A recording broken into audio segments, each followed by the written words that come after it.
E aí, gente, tudo tranquilo? Continuamos nossa conversa sobre botânica, né? Até agora a gente fez um apanhado sobre as características gerais das plantas de cada grupo e a partir de agora a gente conversa sobre as características de cada grupo em particular. Primeiro grupo, gente, de plantinhas idiotas, para a gente estudar com mais detalhes, as briófitas, né?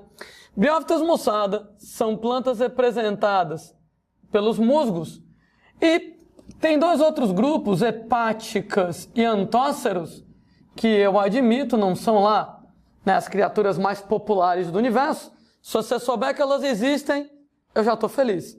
Se você souber que elas existem e que elas são briófitas, pronto, não quero mais nada da vida, né?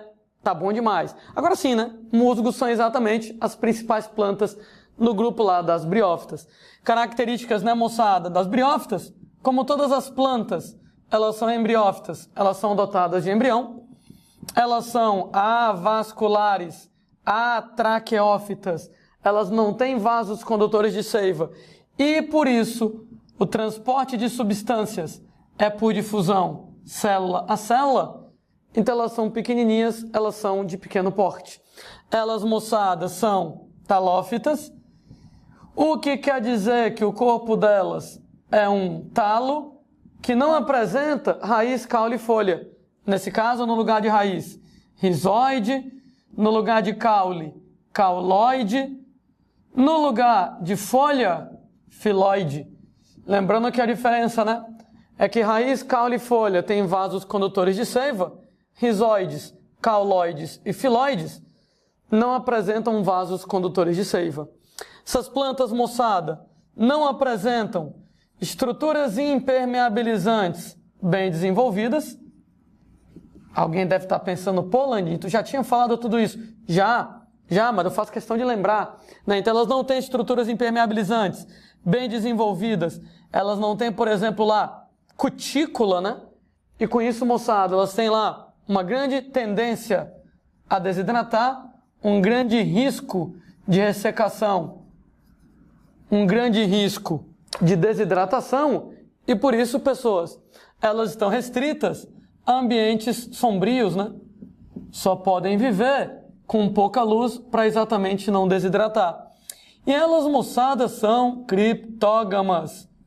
Dizer que elas são criptógamas quer dizer que elas têm estruturas reprodutoras que não são visíveis, que não são evidentes, e elas apresentam gameta masculino flagelado, o que quer dizer automaticamente que elas dependem de água, de bastante água para a reprodução. Afinal de contas, os gametas masculinos têm que nadar até os gametas femininos e por isso elas somente podem viver em ambientes úmidos aqui na parada. Quer dizer, né, pessoas, que as principais características que eu queria que vocês lembrassem: avasculares e por isso pequenininhas, sem estruturas impermeabilizantes desenvolvidas e, por isso, com alto risco de desidratar, restritas a ambientes sombrios e criptógamas, gameta masculino flagelado, depende de água para reprodução, somente meios úmidos. Daquela história que elas são as primeiras plantas terrestres, mas apesar de serem as primeiras plantas terrestres, só em ambientes sombrios e úmidos, aquela comparação com os anfíbios, né? Elas são os anfíbios do reino vegetal. Assim como os anfíbios não podem pegar muito sol, não podem viver em ambientes secos. Ainda lembrando, moçada, lá das características das briófitas, elas são as únicas plantas onde você tem lá o gametófito. E, moçada, gametófito é a fase haploide ou a fase diploide do ciclo de vida? Gametófito, tem que saber isso decorado. O gametófito haploide vai ser a fase predominante, um único grupo de plantas onde o gametófito é a fase duradoura e automaticamente o esporófito. Bom, se o gametófito ele é N, o esporófito é 2N, vai ser lá a fase passageira, né? A fase efêmera do ciclo de vida. Em todas as outras plantas a gente troca isso, né? Então, briófitas as únicas onde o gametófito é a fase duradoura e o esporófito é a fase passageira. Gente, qual é a importância das briófitas no universo, né? Devo admitir que, do ponto de vista da nossa vida cotidiana, não, eu não vou ter o que falar sobre as briófitas não, né? A não ser que, por exemplo, lá, né, nas épocas de chuva, né, em ambientes, moçada, lá, né, mais úmidos, às vezes forma moçada lá, em cima, né, das pedras, naquela camadazinha de limo, naquela camada de limo bem escorregadiazinha, exatamente musgos bem pequenininhos, né? Cuidado para não escorregar, por exemplo, lá, né, não cair de bunda no chão, né, todo mundo rir da sua cara, né, além, claro, de você, de repente, quebrar alguma coisa, né? Mas, cá entre nós, não tem muito, como eu falei, o que falar sobre a influência, né, das briófitas na nossa vida cotidiana. Entretanto, em termos de mundo, tudo bem? Musgos são os principais componentes, juntamente com os líquens, de um tipo de vegetação chamado de tundra. Sendo pessoas que a vegetação de tundra não existe no Brasil, exatamente, moçada, é a vegetação de regiões polares, de regiões de grandes latitudes. Então, nas aulas de geografia, você vê lá, né, que nas regiões lá, Polo Norte, lá, Polo Sul, né, tem algumas áreas onde você tem gelos eternos, né? Neves eternas, o ano inteiro está congelado. Mas nas regiões próximas disso, a gente tem lá, na maior parte do ano, durante 9 meses do ano, um frio da porra e está tudo congelado. Mas nos 3 meses de verão, o gelo derrete. E nesses 3 meses de verão que o gelo derrete, a temperatura sobe um bocadinho, né? Então fica mais quente, tipo 10 graus. Porra, 10 graus ainda é frio pra caralho. Mas ainda é muito mais quente do que menos 30, menos 40, menos 50. Então, nesse caso, como a temperatura fica acima de zero, até na casa de 10, 15 graus quando tá quentão, né? 15 graus lá na tundra, o gelo derrete. E nesse período de verão, nesses 3 meses de verão, forma-se uma vegetação. Agora sim, né? Só tem 3 meses para essa vegetação se formar. Então, nada muito grande pode crescer. Porque já vai acabar o verão, já vai começar o inverno de novo, né? Nesses ambientes. Tem 3 meses de verão e 9 meses de inverno. No inverno frio da porra, né? Tudo congelado. Então, naqueles 3 meses de verão, não dá tempo de crescer nada grande. Da vegetação da tundra é basicamente formada de musgos e líquens. Então, basicamente, constituída de musgos e líquens. Termina, moçada, o verão, volta o inverno, congela tudo, morre todo mundo de novo. Na próxima estação de verão, aí nesse caso, moçada, nasce a vegetação toda de novo. Claro, né? No período de inverno, onde está tudo congelado, não tem ninguém vivo, você tem estruturas reprodutoras, esporos, que às vezes são tolerantes à seca, são tolerantes a frio. Então eles passam lá o período inteiro de inverno, friozão da porra, tudo congelado, os esporos dormindo, os esporos dormentes, em vida latente, com metabolismo quase zero, né, para poder suportar aquelas condições adversas, né, do frio do caramba. Né? Aí volta o verão, volta a temperatura bacana, o gelo derrete, a água líquida, os esporos acordam e uma nova vegetação ela vai ser formada. Então, maior importância para o planeta, né, aqui no Brasil não tem tundra, mas para o planeta, né, dos musgos e dos líquens também, principais componentes da vegetação de tundra, lá de regiões polares, norte do Canadá, norte da Rússia, por exemplo, lá você vai ter esse tipo de vegetação, uma vegetação de vida muito curta, os 3 meses de verão só, no inverno ela desaparece, volta no verão seguinte. Plantas, líquens não são plantas, mas se eu colocar assim, plantas rasteiras, à base de musgos e líquens. Você tem inclusive, moçada, um tipo de musgo, chamado lá de musgo de turfeira, ou turfa, onde o musgo de turfeira, ou turfa, talvez seja a planta mais comum do planeta, né? Porque nas vegetações de tipo lá tundra, né, a vegetação que ela é muito pobre em diversidade. Pouquíssimas são as criaturas que conseguem aguentar o frio que você tem lá na região mesmo do verão da tundra.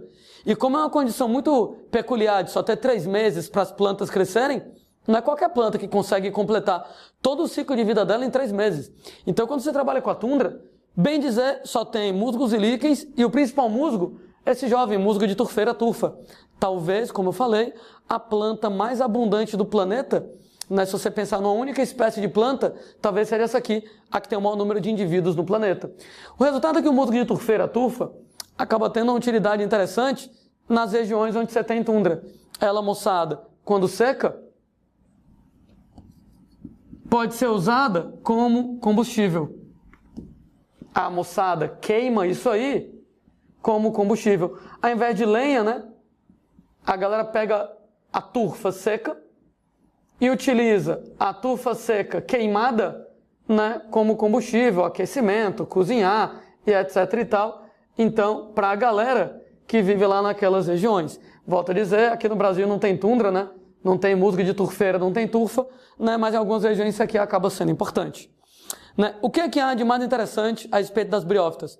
Saber que são os musgos, saber as características delas, avasculares pequenas, né, em ambientes sombrios, em ambientes úmidos, porque são criptógamas. E aí, moçada, a gente lembra da reprodução dessas garotas. Na verdade, né, na aula passada eu estava comentando que todas as plantas se reproduzem do mesmo jeito. Que se você conseguir entender que todas as plantas se reproduzem do mesmo jeito, facilita um bocado a nossa vida. Então, antes de eu falar da reprodução dos musgos em particular, eu vou lembrar do geral sobre a reprodução das plantas como um todo. Inclusive, toda aula de reprodução, eu vou lembrar essa esculhambação, né, para ver se ajuda a fixar com vocês. 2 fases no ciclo de vida da planta, né? Nós vamos ter o gametófito, nós vamos ter o esporófito. A única coisa que eu sei decorado é que o gametófito é N, o esporófito é 2N. O resto é seguir a lógica. Gametófito se chama gametófito porque produz gametas. Esporófito se chama de esporófito porque produz esporos. Caralho! Gametófito é N, gametas sempre são N. De N para N, mitose. Esporófito é 2N, esporos são N. De 2N para N, meiose, né? Aquela meiose que a gente chama de meiose intermediária ou então de meiose espórica, característica lá do que acontece em relação aos vegetais. E o resto, né, pessoas, é ligar os pontinhos. Quando eu falo ligar os pontinhos, né, o gametófito produz gametas, de N para N é mitose, gameta sozinho não faz nada, tem que juntar 2 gametas, fecundação, para formar um zigoto 2N, que origina um esporófito 2N. Esporófito produz esporos, né? Esporófito é 2N, o esporo é N, de 2N para N meiose, e o esporo é uma célula que tem poder de germinação. Sozinho, ele origina lá um novo gametófito através do processo de germinação. Eu lembro para vocês que o gametófito é um indivíduo, né? Ele é um indivíduo, tem vários sistemas de fixação, de condução, de fotossíntese, e tem um sistema reprodutor dele, onde esse sistema reprodutor apresenta órgãos chamados de gametângios. Então, o gametófito tem órgãos chamados de gametângios para produzir gametas. O esporófito tem órgãos chamados de esporângios para produzir esporos. Mais lógico que impossível, né? Então, o gametófito tem órgãos chamados de gametângios para fabricar gametas. O esporófito tem órgãos chamados de esporângios para poder fabricar os esporos. Sendo pessoas que o gametângio masculino, ele vai ser o anterídeo e ele vai produzir gametas masculinos chamados de anterozoides. Desculpa a letra pequenininha. Você tem que o gametângio feminino se chama de arquegônio e ele vai produzir gametas femininos chamados de oosferas. Em relação aos esporângios, no caso lá das briófitas, elas são isoesporadas. Quando a gente fala, moçada, lá, que elas são isoesporadas, quer dizer, moçada, que os esporos delas são unissex, não tem esporo menino, não tem esporo menina, de maneira, moçada, que vai ser uma coisa só. Isso aqui é o ciclo de todas as plantas, incluindo o ciclo das briófitas. Mas aí começam as particularidades em relação a esse ciclo. Estava conversando que o gametófito das briófitas, ele é a fase duradoura no ciclo de vida. Então a gente vai desenhar exatamente como funciona a fase duradoura, como é que funciona o gametófito, né? No caso, pessoazinhas das briófitas, O gametófito, ele é de sexos separados. Então, você tem um gametófito masculino, você tem um gametófito feminino. E cada um, gente, desses gametófitos, eles vão apresentar rizoide, cauloide, filoides. Eu sei que meu desenho está bem feioso, né? Mas aí nos PDFs teóricos tem figuras mais bonitinhas que as minhas, né? Mas dá para você enxergar o que eu quero. Você tem rizoide, cauloide e filoides aqui na brincadeira. E, gente, na ponta do gametófito, nós temos gametângios. O gametófito masculino tem gametângio masculino, chamado de anterídeo, que fabrica gametas masculinos, chamados de anterozoides. O gameta masculino anterozoide, ele é flagelado, ele é biflagelado, ele é duplamente flagelado. O gametófito feminino, ele vai ter o gametângio feminino. O gametângio feminino chama arquegônio, e o arquegônio, então, vai apresentar gameta feminino, osfera. Então, osfera feminino. Sendo, né, pessoas, que como o gameta masculino anterozoide ele é flagelado, ele tem que nadar até o gameta feminino. Acontece, né, pessoas, que como é que ele vai nadar, se afinal de contas a briófita ela é uma planta terrestre? Aí você vai precisar de chuva.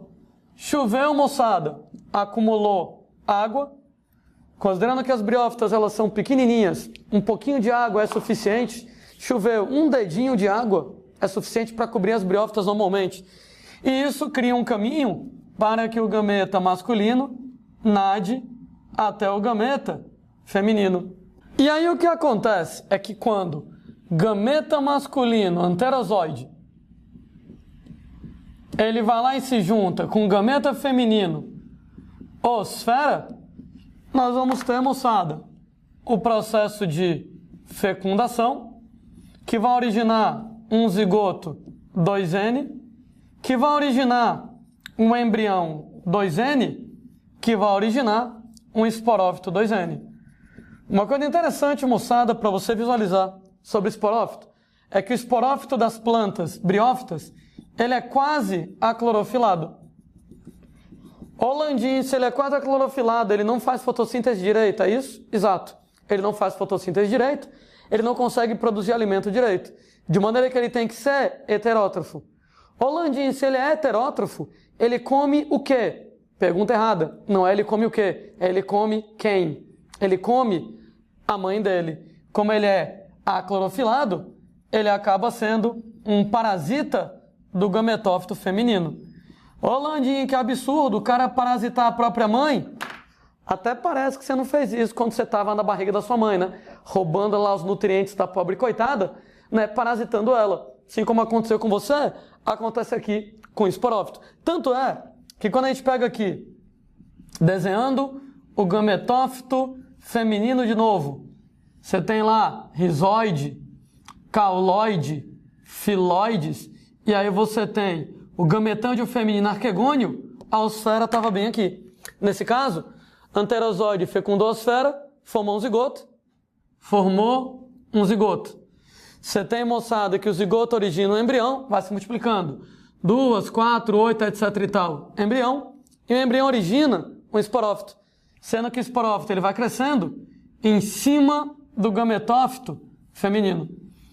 Gente, esse esporófito ele vai ser extremamente simples, sendo pessoas, tá aqui então o esporófito na brincadeira, ele vai apresentar uma região chamada de pé, uma região chamada de haste ou seta, e vai apresentar uma região chamada de cápsula, sendo que na cápsula existem esporângios. Lembrando, moçada, que o gametófito tem gametângios para produzir gametas, o esporófito tem esporângios para produzir esporos. Os esporângios são estruturas diploides, onde você tem meiose. E através, moçada, dessa meiose, os esporos haploides, então, eles vão ser produzidos. O que quer dizer, pessoas, nesse caso, que o esporo ele é fabricado aqui dentro, né, essa cápsula tem algumas proteções. Primeira proteção da cápsula se chama, gente, de calíptra. Ela é uma estrutura haploide, que ela vai ser derivada dos restinhos do gametófito feminino. Em determinadas épocas do ano, particularmente, moçada, nas épocas mais secas, a gente tem que a calíptra cai. E aí, moçada, você vai descobrir que existe outra tampinha protegendo a estrutura. Essa outra tampinha se chama opérculo. Agora sim, o opérculo ele é diploide. Nesse caso, pessoas, né, ele é derivado da própria estrutura da cápsula do próprio esporófito. Vai ficando cada vez mais seco e o opérculo cai também. Claro que o pessoal do Eu Só Quero Enem vai esquecer esses nomes feios que eu estou colocando, basta ter uma ideia geral, né? Vestibular tradicional, e olhe lá, pode colocar isso. Quando cai a segunda tampa, que é o opérculo, que o opérculo cai, aí você vai observar o peristômio. Esse peristômio, ele vai ser a abertura lá da cápsula. E, gente, protegendo a abertura da cápsula, existe uma série de projeções chamadas de dentículos higroscópicos. Esses dentículos higroscópicos, higro, com G, quer dizer umidade, eles são sensíveis à umidade. Quando fica cada vez mais seco, os dentículos higroscópicos abrem e, através da abertura da cápsula, os esporos, então, que estão aqui dentro, os esporos, então, eles são liberados. Sendo pessoas que notem que os esporos são liberados na estação seca, né? À medida que vai ficando seco, calíptra cai, opérculo cai, peristômio, a abertura é exposta e os esporos eles são liberados. Por que libera logo na estação seca? Olha como a briófita é inteligente. A briófita sabe que só consegue sobreviver em ambiente úmido. Então ela sabe que quando ficar seco, ela morre. Daí ela pensa, eu morro, mas antes de eu morrer, eu vou liberar meus filhos, os esporos. Porque os esporos são mais tolerantes. Eles aguentam frio, calor, seca. Mesmo que a planta mãe, mesmo que a briófita morra, os esporos sobrevivem à estação seca. Então eles são liberados e ficam dormentes durante a estação seca, a estação fria, sendo que quando as condições elas forem adequadas novamente, nesse caso, moçada, quando as condições forem adequadas novamente, o que vai acontecer é que os esporos eles acabam germinando e no que os esporos eles germinam, eles vão originar novos gametófitos aqui na brincadeira.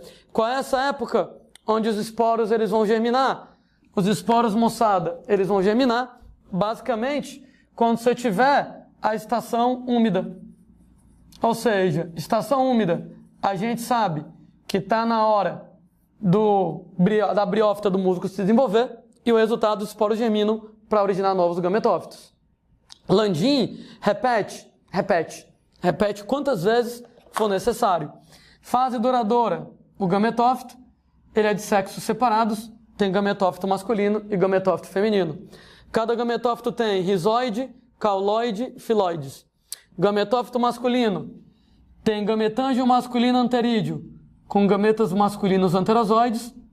Gametófito feminino tem gametângio feminino arquegônio, com gameta feminina osfera. Choveu, acumula água, o anterozoide duplamente flagelado nada até a osfera.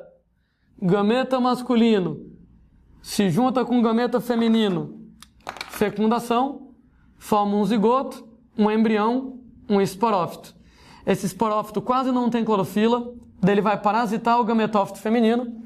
Tá aqui o gametófito feminino com direito a rizoide, cauloide, filóides e o arquegônio, forma um zigoto aqui dentro, forma um embrião, forma esporófito. Esporófito, moçada, essa parte azul, tem lá pé, haste ou seta, cápsula. Dentro da cápsula, esporângios, né? Gametófito tem gametângios para produzir gametas, esporófito tem esporângios para fabricar esporos. Então, os esporângios, por meiose, fabricam os esporos. A cápsula tem algumas proteções. A primeira delas, calíptra. Fica seco, a calíptra cai. A segunda delas, opérculo. Fica seco, o opérculo cai. E aí você vai ver a abertura da cápsula, com os dentinhos higroscópicos protetores. À medida que vai ficando seca, esses dentes, moçada, que estão aqui fechando, eles abrem e os esporos são liberados. Esporos são liberados na estação seca, ficam, moçada, dormentes.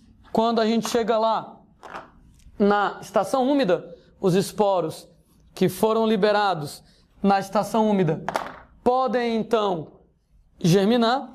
No que os esporos germinam, eles originam um novo gametófito masculino ou um gametófito feminino. Começa a brincadeira toda de novo.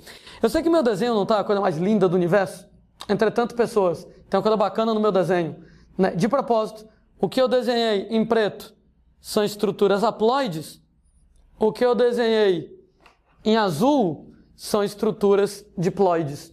Eu coloco isso porque, né, nos vestibulares mais tradicionais, às vezes o cara quer saber se determinada estrutura ela é N, se ela é 2N. Então, se você de repente lá for copiar o meu esquema aí em casa, ou dar um print aí na tela para poder salvar o meu esquema, até que ficou bonitinho, né? Não ficou tão feio, não. Saiba que o que está escrito em preto são as estruturas N, derivadas do gametófito, e o que está escrito em azul são as estruturas 2N, derivadas do esporófito.